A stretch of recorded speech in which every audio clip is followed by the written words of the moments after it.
this is going to be developed. So this program in this particular area is serving a purpose. Today, this session is very, very interesting. This is what that board level expectations from the tech leader.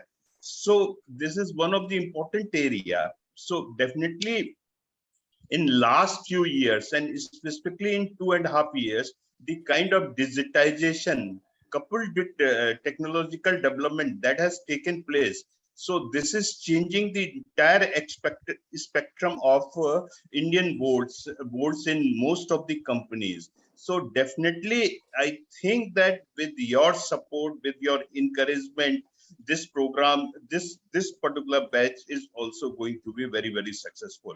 This session already, this more than 75 they have joined, and I think that this they will cross more than 100, is going to be very, very motivating for us, because most of the senior leaders, they are joining this particular program, and this is really very encouraging and motivating to us. And with these words, I further wish that we are going to do this program very, very successfully. Thank you very much. Thank you, Professor Agrawal, for sharing your valuable thoughts. Now I would like to invite Dr. Kamal Karnatak to enlighten us on CIO's value proposition for IMA's Digital Innovation and Transformation Program. Thanks, Dr. Ganesh. So good morning, friends. Warm welcome on this Saturday morning from CIOs of India. Hope you all are staying safe and healthy.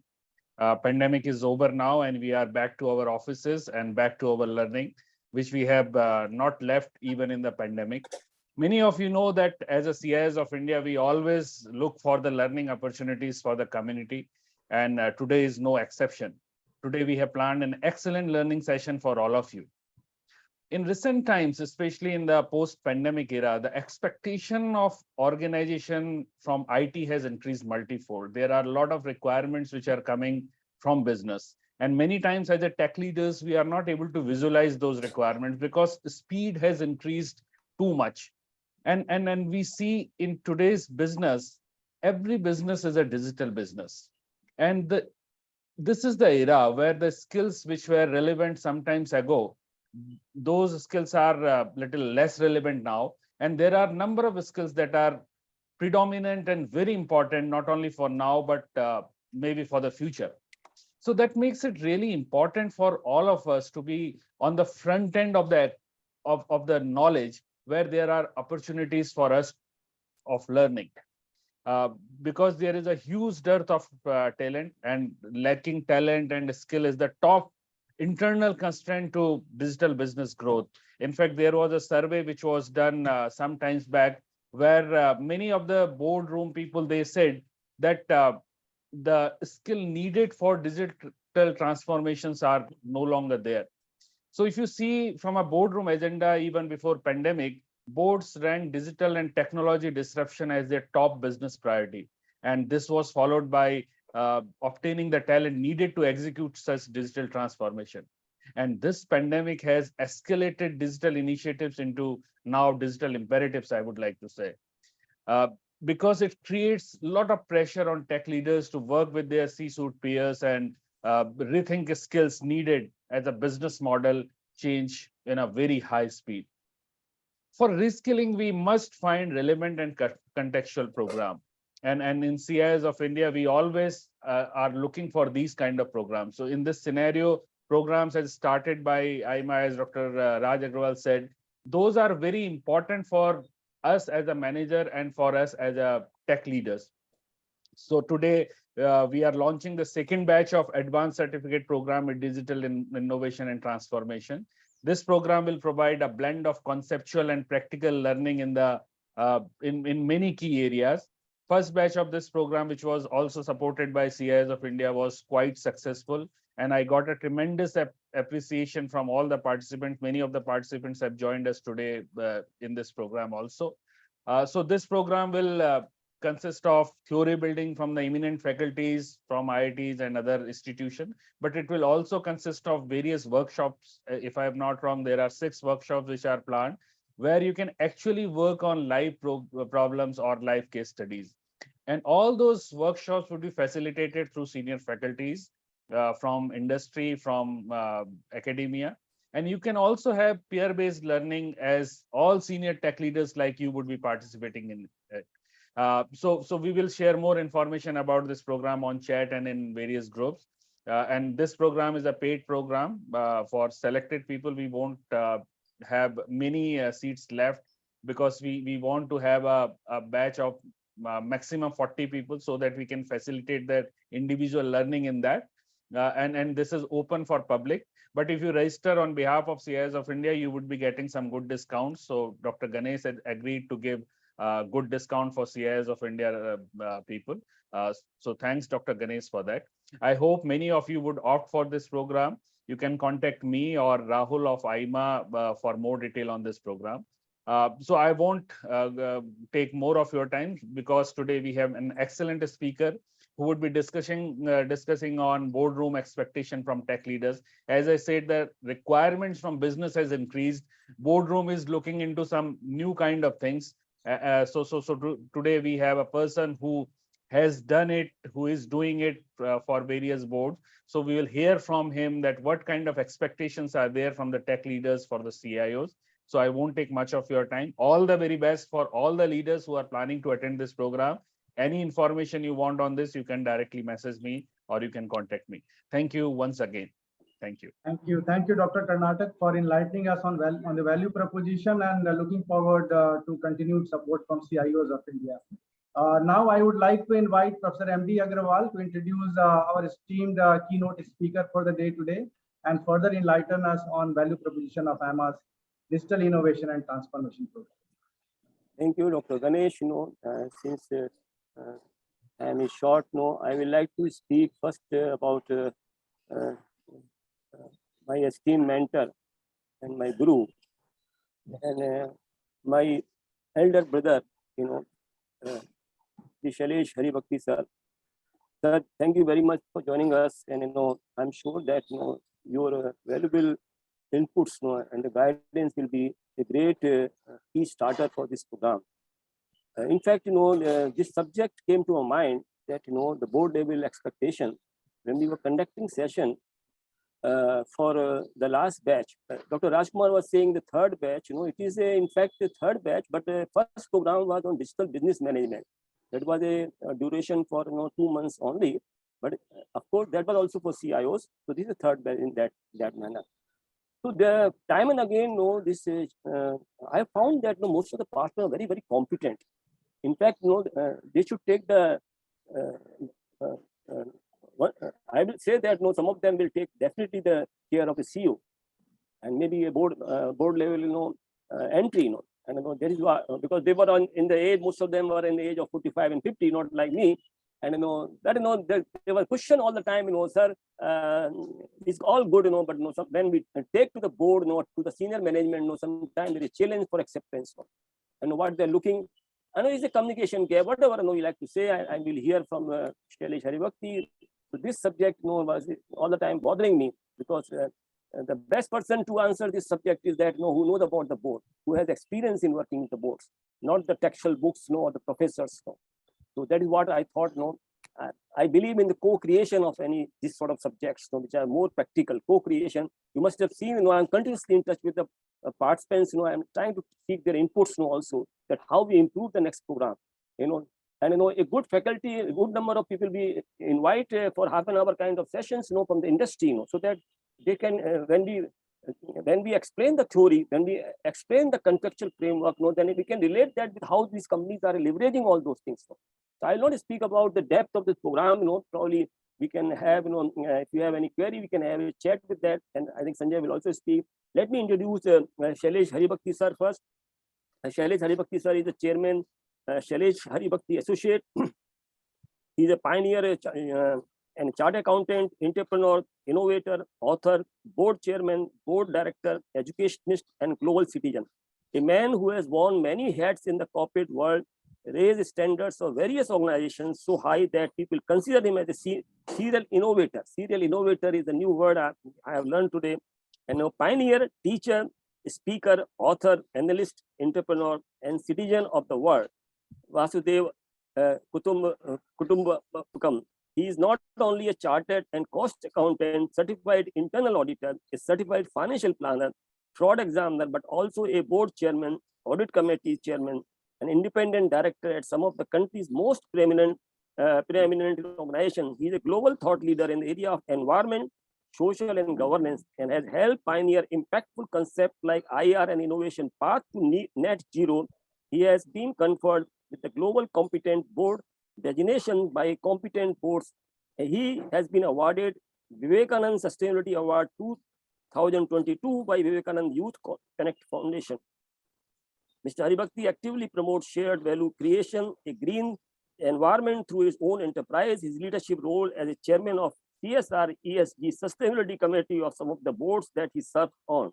He has successfully established the concept of Innovate to Zero, technology enabling CSR ESG sustainability, which is in line with the idea of making the impact of every intervention focused, 5 aspects, cooperative and far-reaching.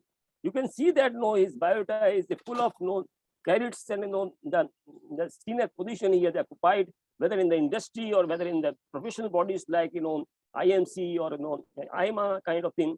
One thing I like, and which I always try to profess, his affection for the technology. His affection for technology.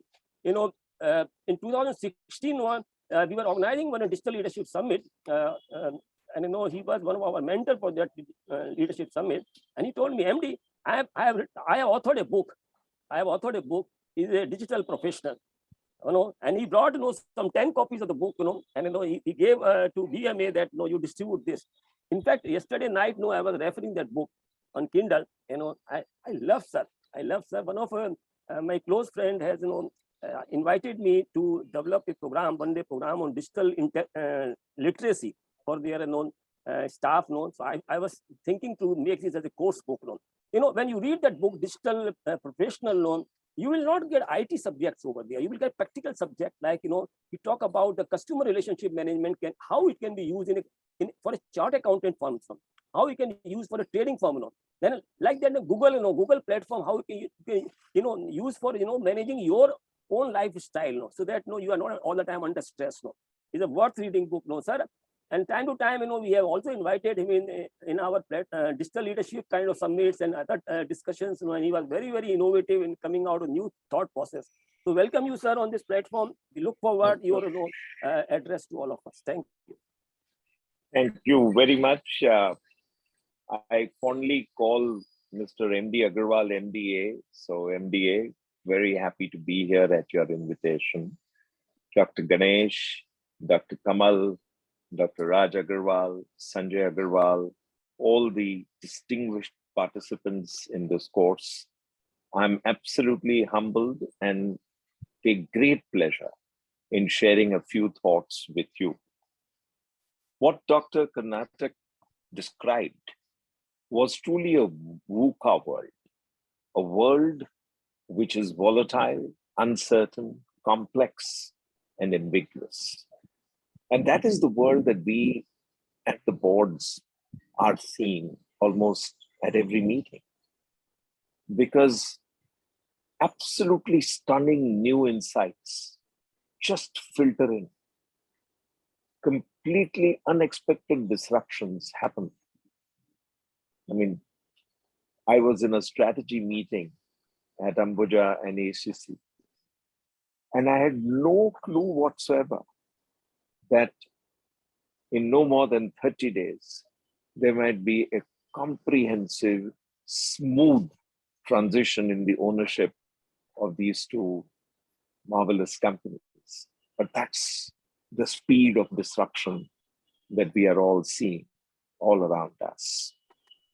So it is truly a VUCA world. The technology world has had a complete transformation in terms of the way the markets are perceiving it. Earlier, the whole idea was if there was passion and there were eyeballs, there was valuation. Today, that has changed dramatically.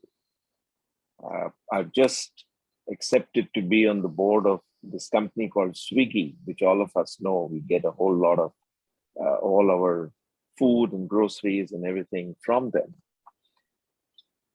the focus has shifted to profit and sustainability. And I think this is the fundamental pivot that has happened in the technology world in the last 2 years. A whole lot of changed perception is now driving what will create market cap. And I think we need to mute everybody. Yeah, thank you. And so that's really the key driver, in my view, of the way we will now approach technology digitization. So let me first lay out for you the ground rules.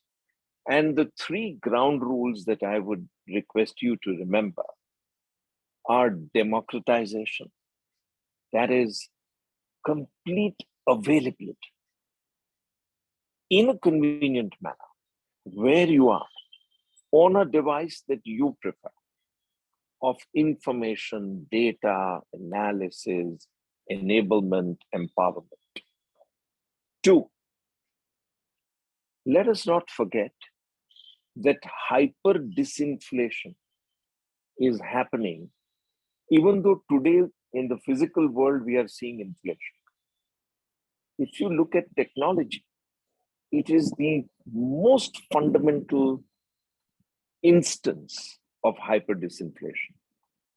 The cost of having that extremely valuable information at your doorstep, on your device, when you need it, has come down dramatically and is getting sharpened and is getting more and more democratized because it's available, and it's available at a very interesting cost.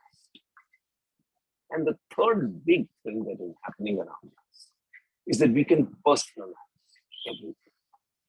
It has to be good for us as individuals in order for it to be meaningful. So these are the 3 big contexts: democratization, hyper disinflation, and personal satisfaction in all respects. You know, MDA, you talked about the fact that relationship and ownership are being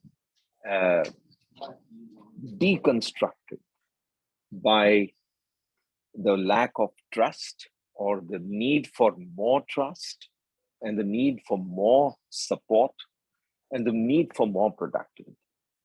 And you got it absolutely right. Because in any relationship and in any connect with ownership, you need these 3 things fundamentally to be improved. And this is true board level interaction, CXO level interaction, every level: trust, support, and productivity. So let us see what are the 5 pivots that all of us as professionals in the digital world, in the technology world, must make sure that the expectations of boards from us are fulfilled. So the first big pivot is to switch from simply implementing standard software to having an environment which is rich with applications, which has standards which support the continuous application and the smooth delivery of value from the app, and frameworks which will enable people to interact with the technology and with the data in a way that they can personalize it for themselves. That empowerment must be delivered by our community to every user. That is the first pivot. We've all got so used to a standard software, a SAP or an Oracle or any other one of the ERPs. And the towards making sure that everything gets standardized. That now has pivoted. And the expectation is that you are able to do something which delivers competitive advantage through application, standardization, and adoption of frameworks. So that's the first pivot. The second pivot that we need to make is to switch from being a service provider to being a problem solver in an engaged, absolutely rich manner, in a way that we will take on any problem, bring data to it, and make sure that that problem can be analyzed, dissected, and solved for the best possible outcome.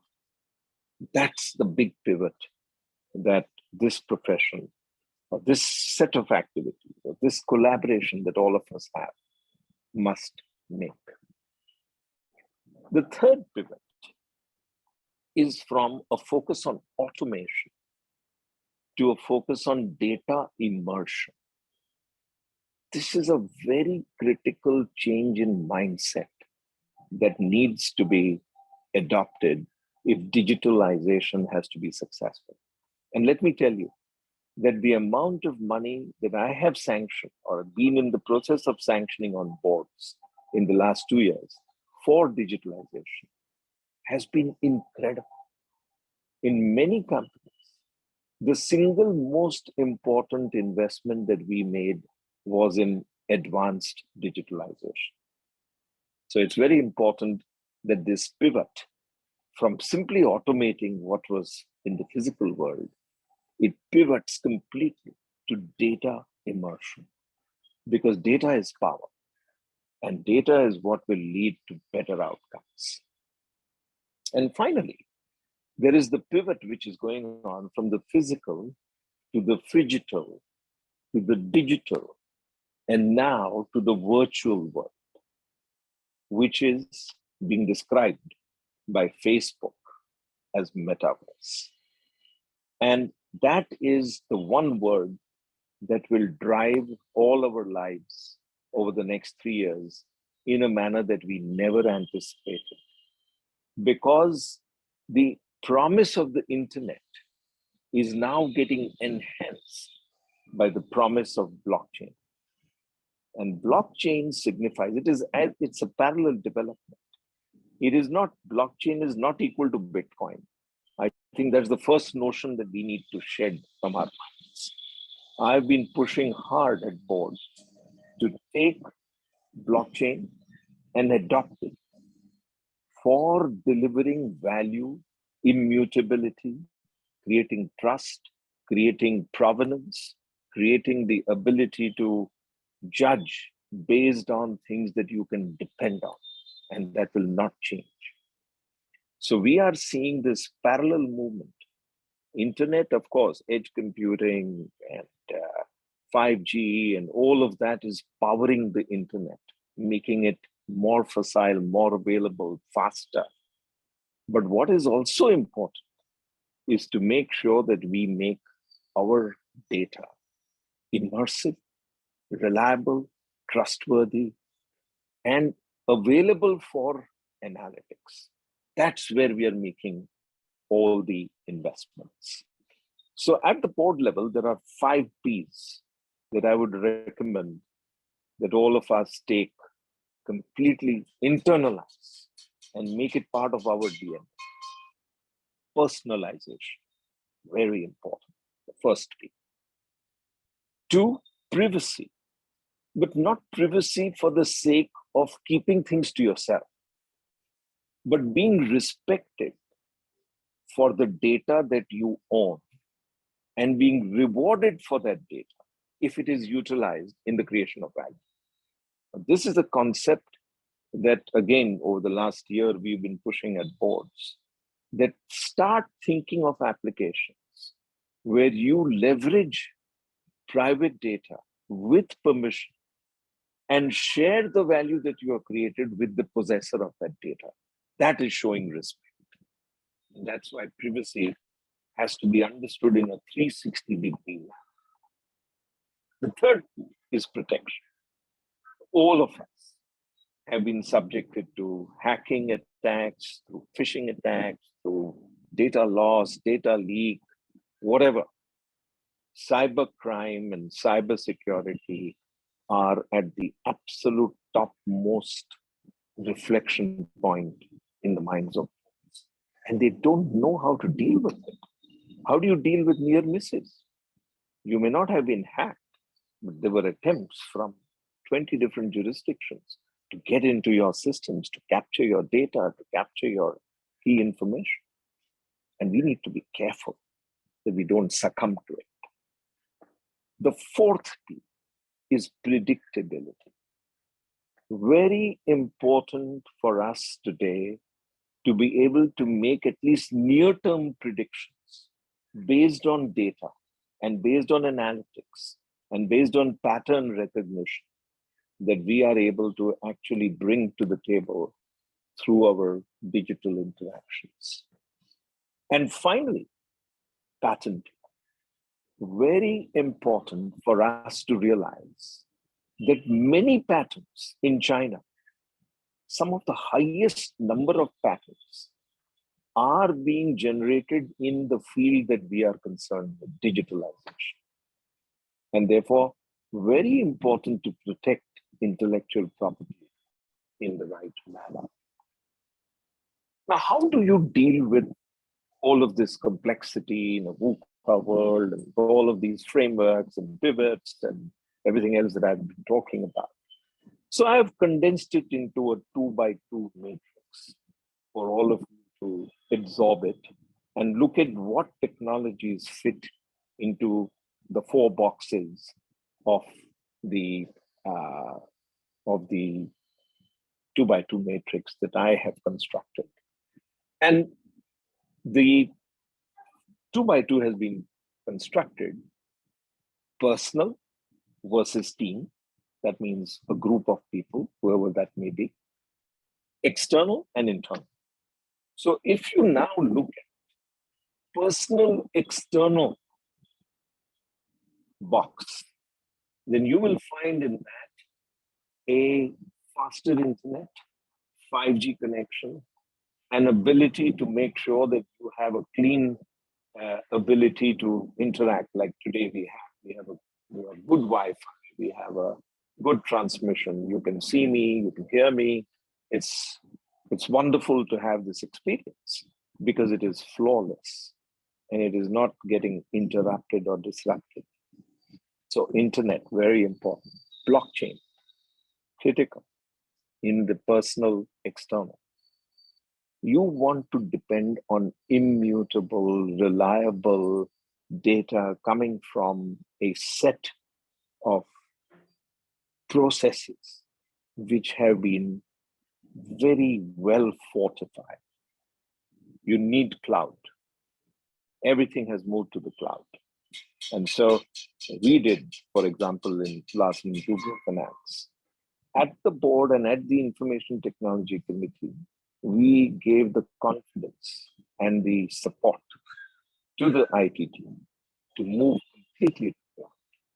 And that was pivotal in ensuring that we could then embrace a whole new wide range of technologies that have completely changed our ability and made us the organization which has the highest collection record digitally in rural India. And we did that during COVID.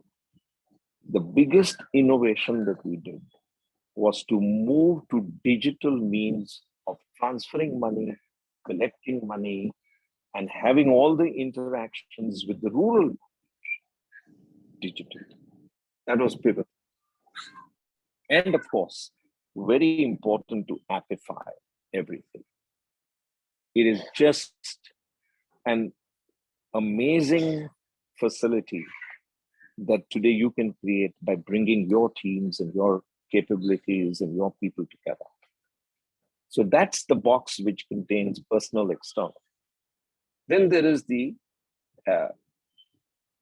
internal, personal internal box, which consists of wearables, wearables have become a big thing.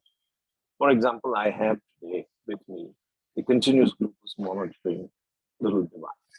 Anytime I want to take my sugar reading, it's available. For 14 days, all the graphs, all the events, all the ups, the downs, everything will be tracked in place. Ultimately, we will have a situation where at birth, and maybe it will be switched every 20 years or something, a chip will be inserted, which will be a continuous monitoring of our DNA, of what is it that is affecting our blood in terms of markers, and our gut biome. And if these three data sets are available, then the human being can be in a personalized, predictable manner treated, can be improved in terms of immunity, in terms of ability to counter various attacks, and all of that. The second is the ability to be precise about location. Very critical in this box. And the third is insight. Extremely important to convert analytics into insight. In the box of the team internal, you need edge computing to make sure that computing happens near the place where it is desired and where it is required. Cloud, of course, is a must for everybody. IoT has become critical. Across all the four boxes, machine learning and AI are now to be embraced as if that is inevitable. Nothing in the world should stop us from completely embracing machine learning and AI. And extremely important is to create the ability to transfer as much of the routine activities to robotic process automation. That is a critical part of every team internally getting better. But the most exciting piece, which will put you right in the favor of the board and of the CXO suite, will be what you do for the external world. And there, machine learning and AI are the number one technology that you will need to deploy across the value chain. Very important to deploy analytics at scale so that you can do patterning and insighting and analytics and keep moving the dial all the time. Nothing is static. And if you don't collect data and insight when it is happening, it'll be too late. And therefore, important to have continuous monitoring, continuous data collection, ability to insightfully multiplex it and use it where you need it right there. Patterning, discovering patterns has become so critical to everything. These are truly the expectations that we at the board level want from the entire technology deployment space. We are now not talking in terms of, have you got SAP? How fast did you deploy? All of that is going to happen. We're not truly interested in that. We are interested in these outcomes, in these insights, in these competitive advantage creating abilities in the team. So let me say, what is it that is overwhelming the whole technology? What is overwhelming in all pervasive is analytics, of course, machine learning and AI. Everything is turning into software or hardware as a service. Almost everything is turning into a service that you can pay for as you go. So the entire paradigm, pricing, availability, democratization, all of that changing dramatically. Low code, no code is a reality. Appification is supported by low code, no code. And the faster that as a community, a tech community, we adopt low code, no code, the better will be the empowerment and the fulfillment of the 5 Ps, which I talked about for the people that we are trying to serve. Very critical. Data crawling has become very important. It is so critical that we are able to get to the right data from the vast mass of data that is available on the internet. Crawlers are now a reality, and we need to get to them, install them, deploy them. Now, let me give you 3, in the final 5 minutes, examples of how all of these technologies on a convergent basis come together in real life situations. So we created in one company from scratch, and this was all done on faith.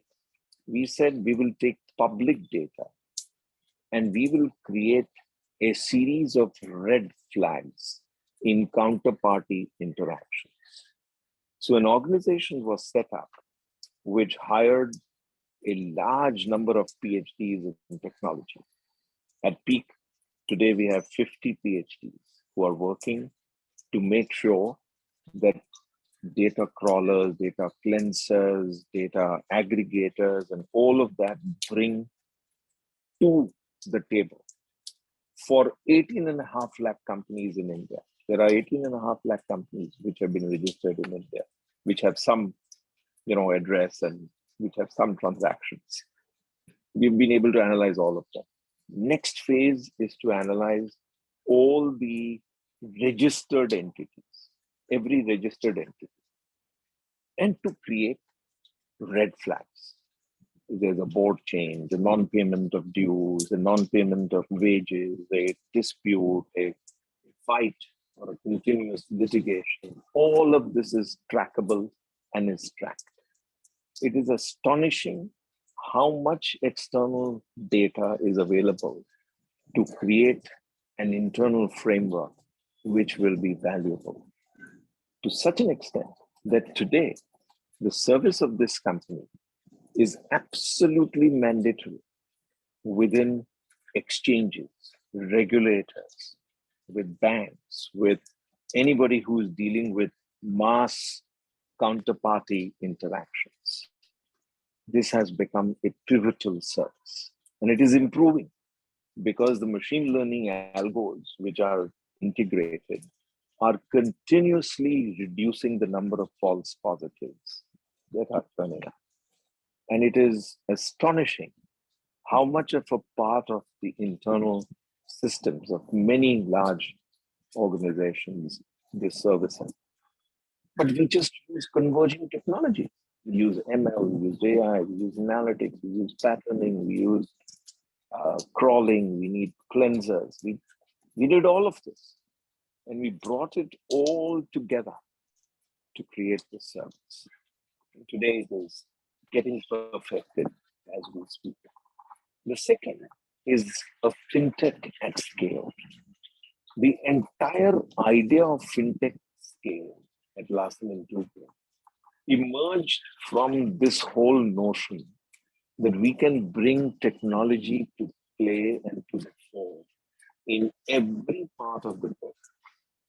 From every customer interaction, rural, urban, single ticket, small ticket, big loan, small loan, everywhere. So to convert the organization into fintech at scale, we needed to reinvent the IT processes. And when we did that, we deployed all of it. We did edge computing, we deployed cloud, we deployed very strong cybersecurity, blockchain and parts, analytics, all of this coming together in a way to make sure that we can deliver extraordinary service to our customers. Similar thoughts and ideas we have put together in a treasury fintech and in a FX risk management fintech. Because FX has become so complicated and these risks need to be managed. So for every risk, every big risk, red risk that the board members have, you need to have technology support, data-led support, to make sure that efficiency, effectiveness, productivity, all of that comes to the fore. And finally, think of blockchain totally transforming Indian agriculture. It is so possible, right? You deploy blockchain and you could completely overcome the disadvantages of fractured land holdings. If you want to install a harvester, you need a smart contract which will enable a large piece of land to be farmed with the highest technology being deployed, and the produce being sold and the collections being distributed through smart contracts with the blockchain. So it's reliable, it's immutable, it is clean, it is clear, it just works like magic. Think of the same thing in terms of microgrids for energy. Think in terms of creating data sets that will support sustainability, that will support the entire ESG story, which has become so critical today in almost every company. And you can see that in everything that we do, everything we can think about, our personal lives, our business lives, our family interactions, everywhere we can bring converging technologies together to democratize, hyper disinflate, and personalize all our interactions with technology in a way that we feel empowered to deal with the VUCA world. Thank you very much. Sir, we are not physically, but you deserve a standing ovation. You know, the wavelength and the spread and the depth, all three dimensions, the way you have touched on this subject is, I think, no word for me say that. No, thank you very much, sir. I think now Dr. Kamal like to, he has collected few questions, no, and then we can open for two questions, open also. Dr. Kamal. I think Sanjay would be able to handle the question. Okay. Sanjay, you are on the mute. Sanjay, you are on the mute. Yeah, I'm back. I'm back. Sorry. Thank you, Mr. Haribhakti. Probably, I would say this is one of the best ones that I've ever heard. And I have a few points that I'll come with, but let me take the questions one by one that have come in. Sorry, just give me a minute. I'll start from the beginning. And if anyone's question gets missed out, please raise your hand or ask, and we'll try to do that. I'm just trying my level best to get all the questions. I think there are a lot of comments appreciating, things and summarizing some of the points. But one question that is very interesting here is, this is question is almost all the board members are, above 50 years of age. But still, very few companies are reluctant to onboard CIOs and CTOs who are above 50. Very interesting question, and maybe very No, I actually go out of my way to get a technology savvy person onto boards. And age is no bar. I would love to see a 25-year-old on the board if he or she has the ability to make a contribution to insightfully transform what we are doing. So, for example, while he may not be on the board, the person who runs IT for us at Larsen & Toubro is given such high respect. The person who runs IT at Torrent Pharma, for example, where we are now deploying all of these ML, AI, doing a whole lot of analytics, patterning, all of this. We are using extremely young, and we are amplifying things at a scale that I didn't even know was possible just 2 years ago. Everything just converges. And, if you have a business sense and you can you at least know what technology is available, then you can bring it together. And so I believe that we will see a far greater diversification of boards towards people who are technology savvy. So, and age is absolutely no bar, nothing is a bar. We are just looking solidly everywhere for very, very engaged board members, any age, who have technology in their DNA. Yeah, absolutely. Thank you. There's one more question that has come in. That's from Dhaval. How CIOs can win board over ROI expectations? Just a minute, this is moving fast. Yeah, CIO expectations and any quick insights on that? Yeah, so basically, you know, you cannot de-integrate the ROI of an organization to separately identify what is the ROI as a result of technology. For that, you'll need quantum computers, for sure, because, you know, factorization is something that cannot be handled by ordinary computers that we are using today. You'll need a quantum computer to factorize the entire operation of a large organization on a continuous basis to give you an ongoing ROI for tech investments. Most tech investments are done on faith, and what is measured is outcomes. What is measured is competitive improvement. So we use 4 lenses. We use best achievement ever versus current, which is a very new measure. Very few people are using this. We use budget, standard. We use competitive analysis, and we use prior period. So trend. So trend, budget, competitive, and best achievement. But the most interesting is best achievement. Because if you compare your current performance against your best ever achieved, then at least you have no excuse not to reach your own best achievement. So that's the way that we actually measure the outcomes from IT investments. Thank you. I think very interesting insights. One more question has come up. There are very few women as a CIO or CTO level. So what does women need to work on to get at these levels, and what would be your advice to them?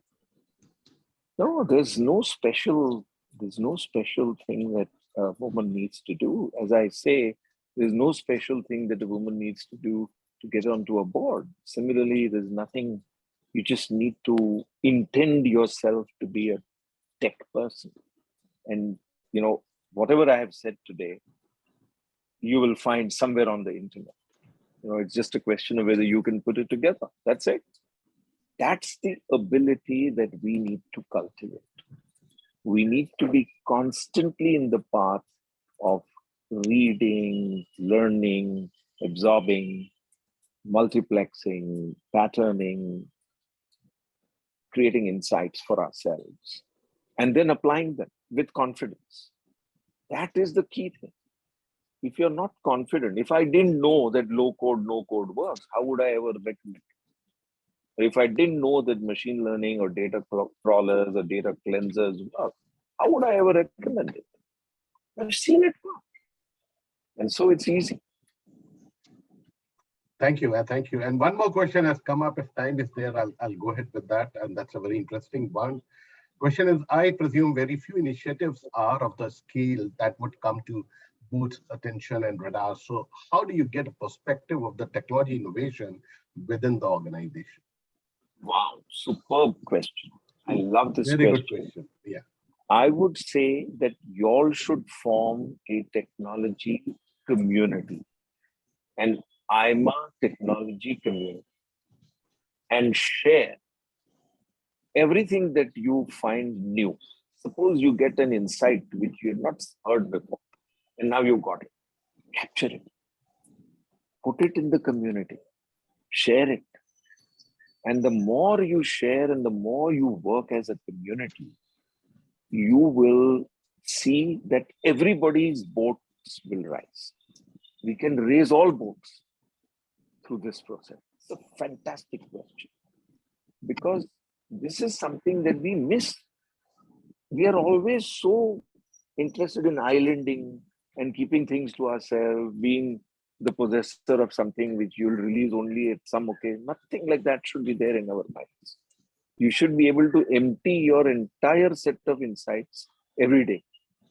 If you have that approach and attitude, and you feel you belong to a community, you can do fabulous good for the planet and for your community. I say this out of complete humility and out of experience. Very important to have community. Thank you. Great answers, and I'm sure all of us are enjoying too. There's another one that has come up. Many companies are having reporting of CIOs to CFO instead of CEO. How digitization agenda can be driven in such cases, considering no thoughts from CEO's desk? I'm a bit surprised to find an organization arrangement of that kind.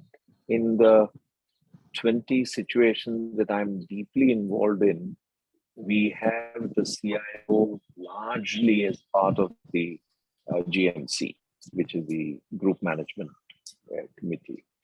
And this whole hierarchical nonsense that we have got embedded in our mind has lost its relevance.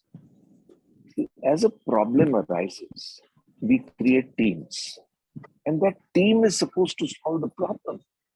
How is it important who you are for taking a leave or for granting your some advance or something? You may have a organizational convenience relationship with someone, but otherwise your performance and your outcome will be driven by how much freedom you're given to operate in a team.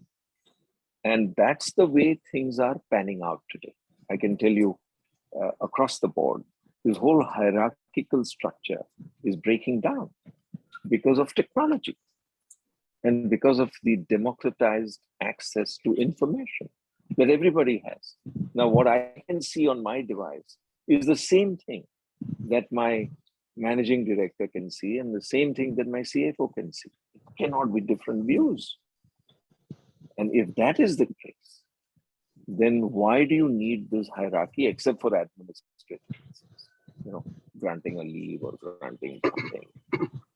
Other than that, you don't need hierarchy. Very true, and very practical approach to these kind of organization challenges. How much of time we have, Dr. Ganesh? Should we go ahead with the questions, or should we probably take it offline if time is a constraint and close the session? I think we have taken most of the questions that were there in the chat. I'm able to. Absolutely. So thank you. Let me try and summarize a couple of learnings for me personally and for all the CIOs here in the call. We all know that when we embark on digital transformation journey, a lot of digital initiatives are taken.